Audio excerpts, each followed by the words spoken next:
కోవాలంటే శిక్షణ మాట్లాడాలా లీగల్ ఆతట్టు ఉంటానా ఆతట్టు చేస్తాం చెప్తున్నాము మా కమిటీ తోటి ఇంకా చెప్తున్నాము లీగల్ డాక్యుమెంట్స్ చూపిస్తాను.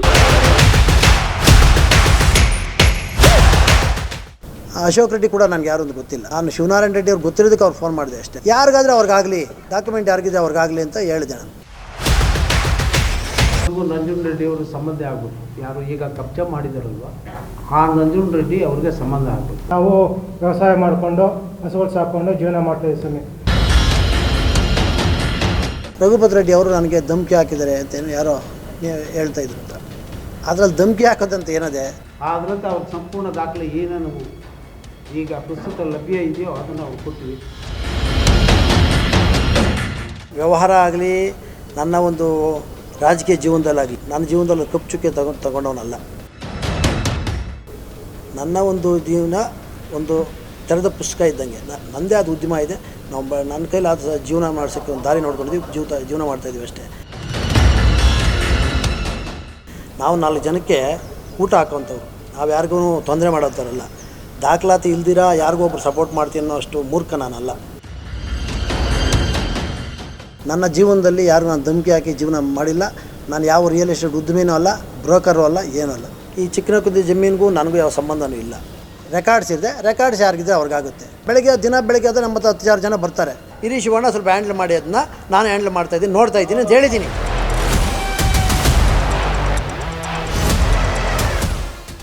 ದೇಶದಲ್ಲಿಯೇ ಕಾಸ್ಮೋಪಾಲಿಟನ್ ಸಿಟಿ ಎನಿಸಿರುವಂತಹ ಬೆಂಗಳೂರು ಅತ್ಯಂತ ವೇಗವಾಗಿ ಬೆಳೆಯುತ್ತಿರುವಂತಹ ನಗರಿ. ಹಾಗೆಯೇ ಬೆಂಗಳೂರು ಐಟಿ ಬಿಟಿ ಕಂಪನಿಗಳ ಕಾಶಿ ಎನಿಸಿಕೊಂಡಿದೆ.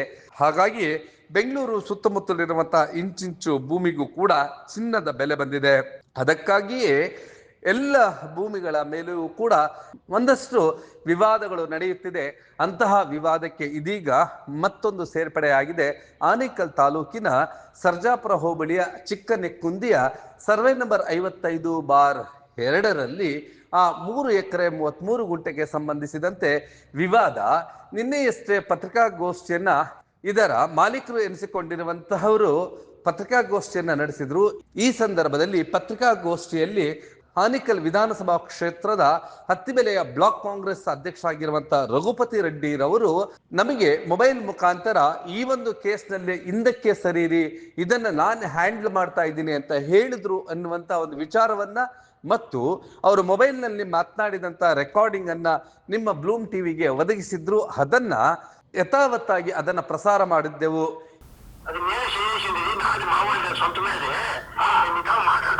ಡಾಕ್ಯುಮೆಂಟ್ పెట్టుకొని నేను రూపం డాక్యుమెంట్ పెట్టుకున్నాను. నేను లీగల్ చేపిస్తాను పెట్టుకోలేదే. అదేమో నువ్వు పోరాడుతూ ఉండవు తెలిసా. చెప్తున్నానికి నేను శివుని పోరాడతాను. శివుల పక్క శివుని మాట్లాడతానండి. అట్లేమో శివుని చెప్తాను శక్తి కోవాలంటే శిక్షణ మాట్లాడాలా లీగల్ ఆతట్టు ఉంటానా ఆతట్టు చేస్తాం. లీగల్ నేను చూపిస్తాను. లీగల్ మేము హైకోర్టు చెప్తున్నాము మా కమిటీ తోటి ఇంకా చెప్తున్నాము లీగల్ డాక్యుమెంట్స్ చూపిస్తాను. సరే అన్న, నువ్వు దానికి దయపెట్టి ఏం సమస్యపోదు. నేను కావాలి మా ಮುಗ್ಗಲು ಕೂಡ ಮಾತಾಡೋಣ ಫಸ್ಟ್. ಸರಿ ಸರಿ ಸರಿ. ಈಗ ಆ ಒಂದು ಭೂಮಿಗೂ ನನಗೂ ಸಂಬಂಧ ಇಲ್ಲ. ನಾನೊಬ್ಬ ನಾಯಕ. ನನ್ನ ಮನೆ ಬಳಿ 10 ಜನ ಪ್ರತಿನಿತ್ಯವೂ ಕೂಡ ಬಂದು ಹೋಗ್ತಾರೆ. ಕಿತ್ತಾಡಬೇಡಿ ಅಂತ ಹೇಳಿದ್ದೆ.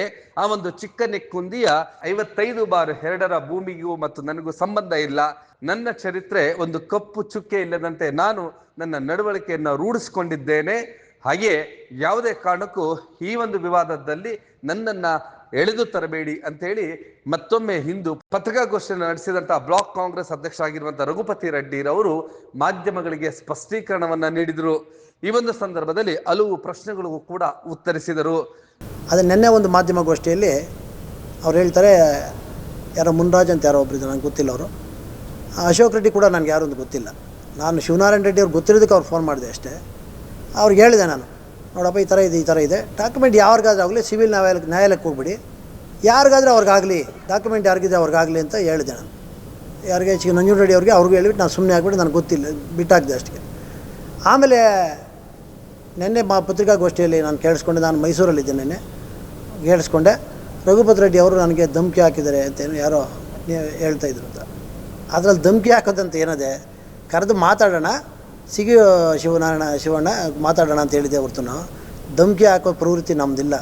ನನ್ನ ಒಂದು ವ್ಯವಹಾರ ಆಗಲಿ ನನ್ನ ಒಂದು ರಾಜಕೀಯ ಜೀವನದಲ್ಲಾಗಲಿ ನಾನು ಯಾವತ್ತಾದರೂ ಒಂದು ದಿನ ನನ್ನ ಜೀವನದಲ್ಲಿ ಕಪ್ಪು ಚುಕ್ಕೆ ತಗೊಂಡವನಲ್ಲ. ನನ್ನ ಒಂದು ಜೀವನ ಒಂದು ತೆರೆದ ಪುಸ್ತಕ ಇದ್ದಂಗೆ. ನಾನು ನನ್ನ ಕಡೆಯಿಂದ ಯಾರು ಒಂದು ಇದಕ್ಕೂ ತೊಂದರೆ ಆಗಲ್ಲ, ನಾನು ತೊಂದರೆ ಮಾಡೋಕ್ಕೂ ಹೋಗೋದಿಲ್ಲ. ನಮ್ಗೆ ಅದು ಇಷ್ಟನೇ ಇಲ್ಲ. ನನ್ನದೇ ಅದು ಉದ್ಯಮ ಇದೆ. ನಾವು ನನ್ನ ಕೈಲಿ ಅದು ಜೀವನ ಮಾಡ್ಸೋಕ್ಕೆ ಒಂದು ದಾರಿ ನೋಡ್ಕೊಂಡಿದ್ದೀವಿ, ಜೀವನ ಮಾಡ್ತಾಯಿದ್ದೀವಿ ಅಷ್ಟೇ. ನಾವು 4 ಜನಕ್ಕೆ ಊಟ ಹಾಕೋಂಥವ್ರು, ನಾವು ಯಾರಿಗೂ ತೊಂದರೆ ಮಾಡೋಂಥವ್ರಲ್ಲ. ದಾಖಲಾತಿ ಇಲ್ದಿರ ಯಾರಿಗೂ ಒಬ್ರು ಸಪೋರ್ಟ್ ಮಾಡ್ತೀನಿ ಅನ್ನೋ ಅಷ್ಟು ಮೂರ್ಖ ನಾನಲ್ಲ.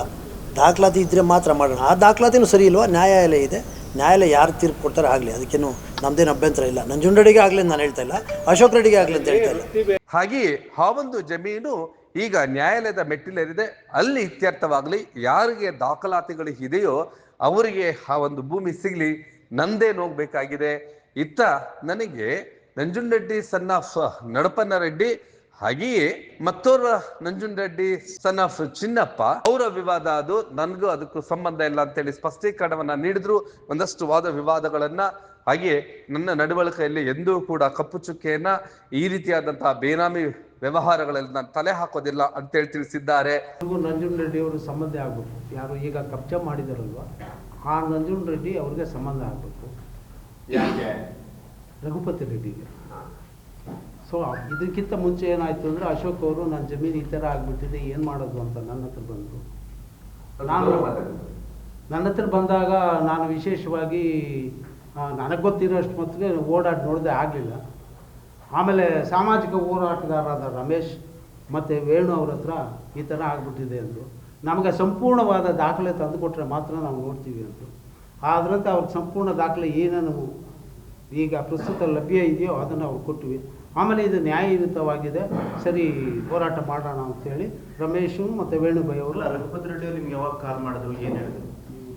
ಸೊ 1.5 ತಿಂಗಳಾಗಿದೆ ಸರ್. ನಮ್ಮ ಪಾಡ್ ನಾವು ಬರ್ತಾ ಇದ್ದೀವಿ, ಆಕ್ಸಿಡೆಂಟ್ ಮಾಡಿಬಿಟ್ಟು ಅವರೇ ಕಾಪಾಡೋಂಗೆ ಬಂದು ಏನೋ ಆ ನಂಜುಂಡರೆಡ್ಡಿ ಅಂತ ಏನೋ ಮೋಸ ಮಾಡ್ತಾ ಇದ್ದಾರೋ ಅವ್ರ ಮಗ ಅದು ಮೋಹನ್ ಅವರ ಅಣ್ಣನ ಹೆಸರು ಚಂದ್ರಶೇಖರ್ ಅಂತೇಳಿ, ಆತನು ಸಹಾಯಕ್ಕೆ ಬಂದು ನಾನೇ ಒಳ್ಳೆಯವನನ್ನ ಥರ ನಾಟಕ ಮಾಡ್ಕೊಂಡು ಬಂದು ಅವರ ಮಗಳು ಅಮರಾವತಮ್ಮ, ವಸಂತಮ್ಮ ಹಾಗೂ ಮಂಜುನಾಥ್ ರೆಡ್ಡಿ 4 ಜನ ಮಕ್ಕಳು. ನಮ್ಮ ತಾಯಿ ಹೆಸರು ರತ್ನಮ್ಮ ಅಂತ ಹೇಳಿ ಸ್ವಾಮಿ. ನಾವು ವ್ಯವಸಾಯ ಮಾಡಿಕೊಂಡು ಹಸುಗಳು ಸಾಕೊಂಡು ಜೀವನ ಮಾಡ್ತಾಯಿದ್ದೀವಿ ಸ್ವಾಮಿ.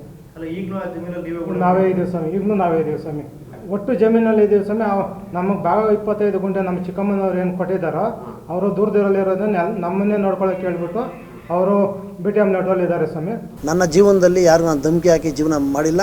ನಾನು ಯಾವ ರಿಯಲ್ ಎಸ್ಟೇಟ್ ಉದ್ಯಮಿನೂ ಅಲ್ಲ, ಬ್ರೋಕರು ಅಲ್ಲ, ಏನೂ ಅಲ್ಲ. ನಮಗೆ ಅದು ಒಂದು ಉದ್ಯಮ ಇದೆ, ನಾವು ಬೆಳೆಸ್ಕೊಂಡು ಹೋಗ್ತಾಯಿದ್ದೀವಿ, ಮಾಡ್ತಾಯಿದ್ದೀವಿ. ನನ್ನ ಜೀವನದಲ್ಲಿ ಇನ್ನು ಯಾರಿಗೂ ಒಂದು ಹುಡುಗನ ಕೂಡ ಧಮಕಿ ಬಾರ ಹೋಗೋ ಅನ್ನೋಂಥ ಪ್ರಸಕ್ತಿ ನನ್ನ ಹತ್ರ ಇಲ್ಲ, ಧಮಕಿ ಹಾಕೋಂಥ ಪ್ರಸಕ್ತಿ ಇಲ್ಲ. ಅದರಲ್ಲಿ ಇದರಲ್ಲಿ ಧಮಕಿ ಹಾಕೋಂಥ ಪ್ರಸಕ್ತಿ ಏನಿದೆ? ರೆಕಾರ್ಡ್ಸ್ ಇದೆ, ರೆಕಾರ್ಡ್ಸ್ ಯಾರಿಗಿದ್ರೆ ಅವ್ರಿಗಾಗುತ್ತೆ. ಯಾಕೆ ನಮ್ಮದೇನು ಆಸ್ತಿ ಅದು? ಶಿವನಾರಾಯಣ ರೆಡ್ಡಿದ ಆಸ್ತಿ ನಂದು ಆಸ್ತಿನ? ಶಿವನಾರಾಯಣ ರೆಡ್ಡಿದ ಆಸ್ತಿ ಅಲ್ಲ, ನಮ್ಮದು ಅಲ್ಲ. ಆತನ ಹತ್ರ ಕೆಲವು ನಾವು ದಿನ ಬೆಳಗ್ಗೆ ಆದರೆ ನಮ್ಮ 10 ಜನ ಬರ್ತಾರೆ. ನಾನು ಎಲ್ರಿಗೂ ಹೇಳೋದೆ, ಕುತ್ಕೊಂಡು ಮಾತಾಡೋಣ, ಜಗಳ ಬೇಡ. ಸುಮಾರು ವಾರಕ್ಕೆ ಒಂದು 2-3 ಸಲ ಪೊಲೀಸ್ ಸ್ಟೇಷನ್ಗೆ ಹೋಗ್ತೀನಿ, ಇತ್ಯರ್ಥ ಮಾಡಿಸ್ಕೊಬರ್ತೀನಿ, ಅವೆಲ್ಲ ಮಾಡ್ತೀವಿ. ಏನಕ್ಕಂದರೆ ಒಂದು ರಾಜಕೀಯ ಮುಖಂಡನಾಗಿರೋದ್ರಿಂದ ಒಂದು ಬ್ಲಾಕ್ ಅಧ್ಯಕ್ಷ ನನ್ನ ಹತ್ರ ಬರ್ತಾರೆ, ನಾವು ಕೆಲಸ ನಾವು ಮಾಡ್ತೀವಿ ಅಷ್ಟೇ. ನಾವು ಯಾವುದೇ ಒಂದು ಬ್ರೋಕರ್ ಕೆಲಸ ಆಗಲಿ ಅವೆಲ್ಲ ಮಾಡೋರಲ್ಲ, ಮಾಡೋದು ಇಲ್ಲ. ಆ ವಿಚಾರವಾಗಿ ನಾನು ಶಿವನಾರಾಯಣ ರೆಡ್ಡಿಗೆ ನೆನ್ನೆ ಸಾಯಂಕಾಲ ಕೇಳಿದೆ, ಏನು ನಾರಾಯಣ, ಏನು ಶಿವಣ್ಣ ಹಿಂಗೆ ಮಾತಾಡಿದೆ ಪರಿನ, ಇಲ್ಲ ಅದೇನೋ ಆಗೋಯ್ತು ಬಿಡು ಅಂತ. ಹತ್ರ ಇನ್ನೊಂದು ಸಲ ರೆಕಾರ್ಡ್ ಮಾಡ್ಕೊಂಡಿದ್ದಾರೆ, ಮೊಬೈಲ್ ರೆಕಾರ್ಡ್ ಮಾಡ್ಕೊಡ್ತಾ, ಅದೇನು ತೊಂದರೆ ಏನಿಲ್ಲ, ಏನಾದರೂ ಮಾಡ್ಕೊಳ್ಳಿ. ಆ ನೆನ್ನೆ ಸಾಯಂಕಾಲ ರೆಕಾರ್ಡ್ ಮಾಡ್ಕೊಂಡವ್ರೆ. ಆಮೇಲೆ ನಾನು ಶಿವಣ್ಣ ಕೇಳಿದೆ, ನಾನು ಏನಣ್ಣ ಆಯ್ತಾ ನೆನ್ನೆ ಸಾಯಂಕಾಲ ಮಾತಾಡಿದ್ಯಾ ಏನು ಅಂತ. ಇಲ್ಲ ಅದು ಯಾರೋ ಹಂಗೆ ಹೇಳ್ದು ಹಿಂಗೆ ಹೇಳ್ದು ಅಂತ ಹೇಳ್ದೆ. ನೀವು ಶಿವನಾರಾಯಣ ರೆಡ್ಡಿನೂ ಕರೀರಿ, ನಂಜುಂಡ ರೆಡ್ಡಿನೂ ಕರೀರಿ, ಅಶೋಕ್ ರೆಡ್ಡಿನೂ ಕರೀರಿ. ಡಾಕ್ಯುಮೆಂಟ್ ಯಾರಿದ್ದರೆ ಅವ್ರಿಗೆ ಮಾಡಿ. ನಾನು ಸರ್ಜಾವರ ಪೊಲೀಸ್ ಸ್ಟೇಷನ್ಗೆ ಹೇಳಿರೋದು ಅಷ್ಟೇ, ಸರ್ ಡಾಕ್ಯುಮೆಂಟ್ ತರಿಸ್ಕೊಡ್ರಿ ಸರ್, ತರಿಸ್ಕೊಡಿ. ಯಾರಿಗಿದ್ರೆ ಫೇವರ್ ಆಗಿದೆ ಅವ್ರಿಗೆ ಹೇಳಿ. ಇಲ್ಲ ಸಿವಿಲ್ ನ್ಯಾಯಾಲಯಕ್ಕೆ ಹೋಗ್ಬಿಡ್ಲಿ, ಅದು ನಮಗೆ ಸಂಬಂಧಪಟ್ಟಿದ್ದಲ್ಲ, ಸಿವಿಲ್ ನ್ಯಾಯಾಲಯಕ್ಕೆ ಹೋಗ್ಬಿಡ್ಲಿ, ನ್ಯಾಯಾಲಯದಲ್ಲಿ ಏನಾಗುತ್ತೆ ಅದಂತ ಹೇಳಿದ್ದೀನಿ ನಾನು. ಅಷ್ಟು ಬಿಟ್ಟರೆ ನಾವು ಯಾವುದೇ ಕಾರಣಕ್ಕೂ ಈ ಚಿಕ್ಕನಕುಂದಿ ಜಮೀನಿಗೂ ನನಗೂ ಯಾವ ಸಂಬಂಧವೂ ಇಲ್ಲ. ನಾವು ಸಂಬಂಧಿಕರು 10 ಜನ ಬೆಳಗ್ಗೆ ಬರ್ತಾರೆ, ಅವ್ರಿಗೆ ಒಂದು ನನ್ನ ಒಂದು ಮನೆಯಲ್ಲಿ ಏನೋ ಅವ್ರಿಗೆ ನಮ್ಮ ಒಂದು ಆತಿಥ್ಯ ಕೊಟ್ಟು, ಅವ್ರಿಗೆ ಒಂದು ಗೌರವ ಕೊಟ್ಟು, ನನ್ನ ಕೈಲಾಗದ ಒಂದು ಸಹಾಯನ ಮಾಡಿ ಕಳಿಸೋದು ನನ್ನ ಧರ್ಮ. ಅದಕ್ಕೆ ನಂಜುಂಡರೆಡ್ಡಿ ಬಂದಿದ್ದರು, ಅವ್ರಿಗೆ ಹೇಳಿ ಕಳಿಸಿದ್ದೀನಿ. ಅವ್ರ ಹತ್ರ ದಾಖಲಾತಿಗಳಿದೆ, ಅವರು ಒಂದು ಸುದ್ದಿಗೋಷ್ಠಿ ಮಾಡೋಕ್ಕೆ ಹೇಳಿದ್ದೀನಿ. ದಾಖಲಾತಿ ಎಲ್ಲ ನಿಮಗೆ ತೋರಿಸ್ತಾರೆ. ಆಮೇಲೆ ಅಲ್ಲೂ ಆಗಿಲ್ಲ ಅಂದರೆ ಹೋಗ್ತಾರೆ ಅವ್ರು ನ್ಯಾಯಾಲಯಕ್ಕೆ ಹೋಗಲಿ, ನ್ಯಾಯಾಲಯದಲ್ಲಿ ಯಾರಿಗಿದ್ರೆ ಅವ್ರಿಗಾಗಲಿ, ನಮ್ಮದೇನು ಅಬ್ಜೆಕ್ಷನ್ ಇಲ್ಲ. ನಂಜುಂಡರೆಡ್ಡಿ ನಮ್ಮ ದೂರ ಸಂಬಂಧಿ ಅಷ್ಟೇ. ನಂಜುಂಡರೆಡ್ಡಿ ಅಲಿಯಾಸ್ ಅಪ್ಪೋಡು ನಮ್ಮ ಸಂಬಂಧಿ ಇಲ್ಲ. MRL ಅಂತ ಹೇಳಿಲ್ಲ ನಾನು. ಡಾಕ್ಯುಮೆಂಟು ಎಲ್ಲ ಹೈಕೋರ್ಟ್ ಲಾಯರ್ ಹತ್ರ ತೋರಿಸಿದ್ದೀವಿ. ಡಾಕ್ಯುಮೆಂಟ್ ನಮ್ಮ ಪರ ಇಲ್ಲ ಅಂದರೆ ನಾವು ಅದು ಮಾತಾಡೋಕ್ಕೆ ಹೋಗೋದು ಸೂಕ್ತ ಅಲ್ಲ. ಡಾಕ್ಯುಮೆಂಟು ನಮ್ಗೆ ಪರವಾಗಿಲ್ಲ ಅಂದರೆ ನಾವು ಅದರಲ್ಲಿ ತಲೆ ಹಾಕೋದು, ನಾನು ರಾಜಕೀಯ ಮುಖಂಡನಾಗಿ ಅದಕ್ಕೆ ತಲೆ ಹಾಕೋದು ಅಷ್ಟು ಸಮಂಜಸ ಅಲ್ಲ. ಮತ್ತೊಮ್ಮೆ ಅವರು ಮೊಬೈಲ್ನಲ್ಲಿ ಏನ್ ಮಾತನಾಡಿದ್ರು ಹಾಗೂ ಇಂದು ಆ ಒಂದು ಮೊಬೈಲ್ಗೆ ಸಂಬಂಧಿಸಿದಂತೆ ಏನ್ ಸ್ಪಷ್ಟೀಕರಣ ನೀಡಿದ್ರು ಮತ್ತು 55/2 ಆ ಒಂದು ಚಿಕ್ಕ ನೆಕ್ಕುಂದಿಯ ಭೂ ವಿವಾದದ ಬಗ್ಗೆ ಏನ್ ಮಾತನಾಡಿದ್ರು ಅದನ್ನ ನೋಡೋಣ ಬನ್ನಿ.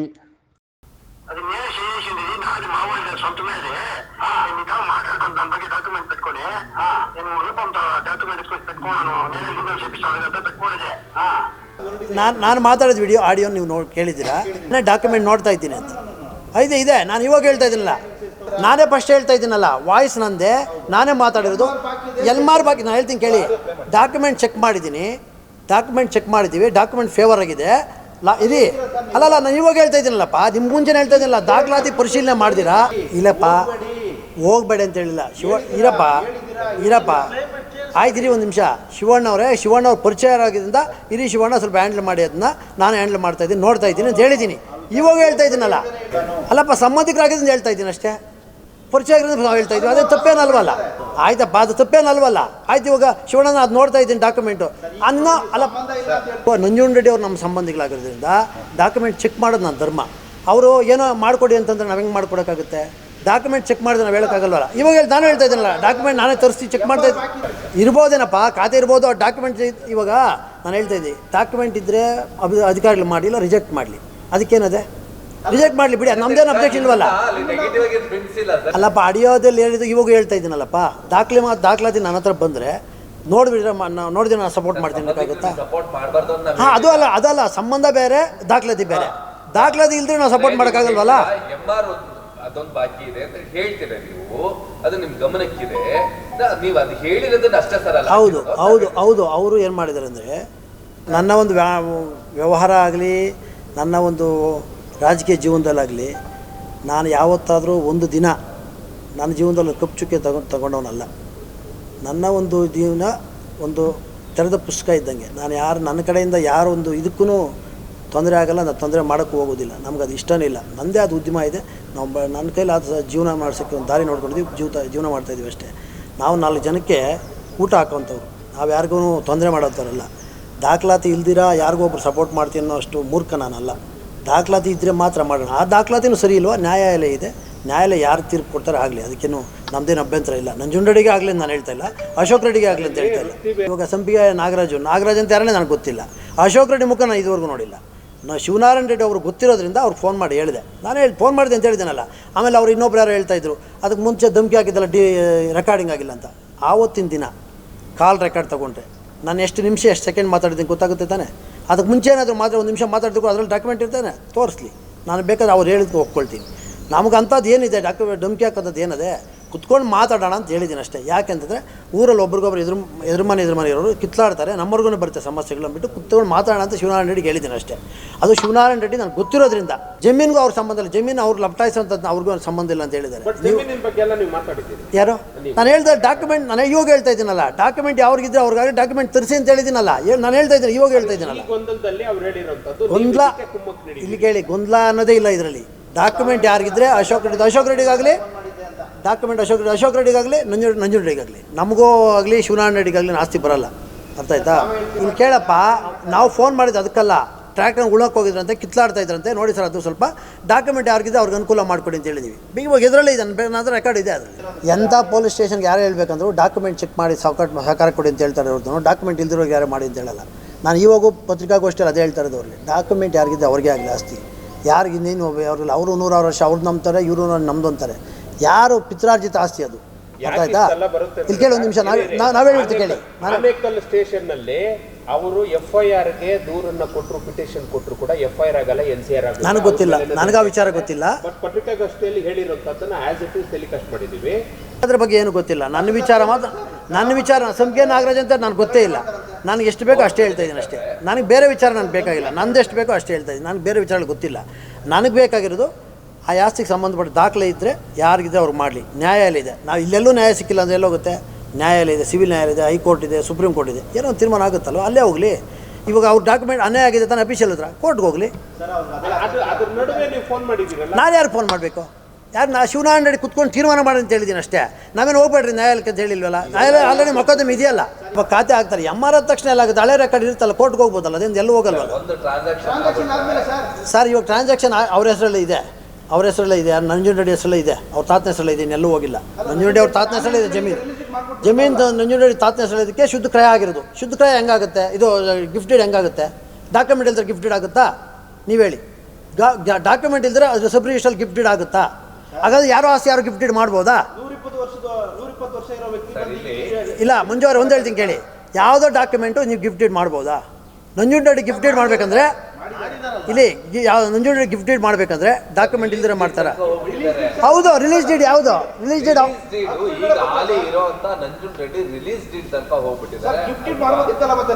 ನಾವು ಹೇಳ್ತಾ ಇರೋದು ಕೇಳಿ. ಗಿಫ್ಟ್ ಡೀಡ್ ಮಾಡಿದ್ದಾರೆ, ರಿಲೀಸ್ ಡೇಟ್ ಮಾಡಿದ್ದಾರೆ. ಅವ್ರು ಏನು ಹೇಳ್ತೀನಿ ಕೇಳಿ, ಅವ್ರು ಏನು ಮಾಡಿದ್ದಾರೋ ಅವ್ರ ಡಾಕ್ಯುಮೆಂಟ್ ಸಮೇತ ಇಲ್ಲಿ ಬರ್ತಾರೆ, ಉತ್ತರ ಕೊಡ್ತಾರೆ. ಅದಕ್ಕೆ ಡಾಕ್ಯುಮೆಂಟ್ ಮುಂದೆ ಮಾಡ್ಕೊಂಡು ಕೊಡ್ತಾರೆ. ಯಾಕೆ ಮಾಡಿದ್ರು ಅಂದ್ಬಿಟ್ಟು ಡಾಕ್ಯುಮೆಂಟ್ ವೈಸ್ ಕೊಡ್ತಾರೆ. ಅಂದ್ರೆ ನೀವು ಅವರಿಗೆ ಇತ್ಯರ್ಥ ಮಾಡ್ಕೊಳ್ಳಿ, ಕಿತ್ಲಾಡಬೇಡಿ ಅಂತ ಹೇಳಿ. ನಾವು ನಮ್ಮದು ಮೊದಲಿಂದನೂ ಅದೇ ಪಾಲಿಸಿದೆ, ಕಿತ್ಲಾಡಬೇಡಿ. ಒಂದತ್ರ ಮನೆ ಇರೋರು ಎದುರಿಗೆದ್ರು ಕಿತ್ಲಾಡಬೇಡಿ ಅಂತ ಹೇಳಿದ್ರು ಅಷ್ಟೇ. ನಾವು ಕರೆದುವಪ್ಪ, ಬಂದಿಲ್ಲ. ನನಗೆ ಹೇಳ್ತೀನಿ ಕೇಳಿ, ತಹಸೀಲ್ದಾರ್ ನಾನು ಫೋನ್ ಮಾಡಿಲ್ಲ. ನಾವು ಇನ್ಸ್ಪೆಕ್ಟ್ರಿಗೆ ಹೇಳಿದಷ್ಟೇ, ಜಗಳ ಆಡ್ತಾರಣ ಅಲ್ಲಿ, ಕಿತ್ಲಾಡಂಗಿದ್ರೆ ಅದು ಯಾರು ಉಳೋಕೆ ಬಿಡಬೇಡಿ, ಇದು ಮಾಡಿ ಅಂತ ಹೇಳಿದ್ದೀವಿ ಅಷ್ಟೇ. ಯಾರು ಕಿತ್ಲಾಡೋದು ಬೇಡ ಅಂತ ಹೇಳಿದ್ವಿ. ಡಾಕ್ಯುಮೆಂಟ್ ಯಾರಿಗಿದೆ ಅವ್ರು ಮಾಡಿ ಅಂತ ಹೇಳಿದ್ದೀವಿ ಅಷ್ಟೇ. ನಾವು ಇವಾಗೂ ಹೇಳೋದು ಅದೇ, ಡಾಕ್ಯುಮೆಂಟ್ ಯಾರಿಗಿದೆ ಅವ್ರಿಗೆ ಆಗಲಿ ಆಸ್ತಿ. ಅಲ್ಲಪ್ಪ, ಯಾರಿಗೂ ಬಿಡಬೇಡಿ ಅಂತ ಹೇಳ್ತಾನೆ. ಏನು ಹೇಳ್ತಾ ಇದ್ದೀನಿ? ಡಾಕ್ಯುಮೆಂಟ್ ಯಾರಿಗಿದೆ ಅವ್ರು ಬಿಡಿ ಅಂತ ಹೇಳ್ತಾ ಇದ್ದೀನಲ್ಲ, ಅದೇ ಹೇಳ್ತಾ ಇದ್ದೀನಲ್ಲ. ನಾನೇ ಇಲ್ಲ ಅಂತ ಹೇಳ್ತಾ ಇಲ್ವಲ್ಲ. ಡಾಕ್ಯುಮೆಂಟ್ ಯಾರಿದೆ ಅವ್ರು ಕಾಡಿ. ಇಲ್ಲ, ಸುಳ್ಳದು. ಇದಕ್ಕಿಂತ ಕೋರ್ಟ್ ಇದೆ, ಹೈಕೋರ್ಟ್ ಇದೆ, ಸುಪ್ರೀಂ ಕೋರ್ಟ್ ಇದೆ, ಇವೆಲ್ಲ ಸುಳ್ಳು, ಏನೂ ಆಗಲ್ಲ. ನ್ಯಾಯಾಲಯದಲ್ಲಿ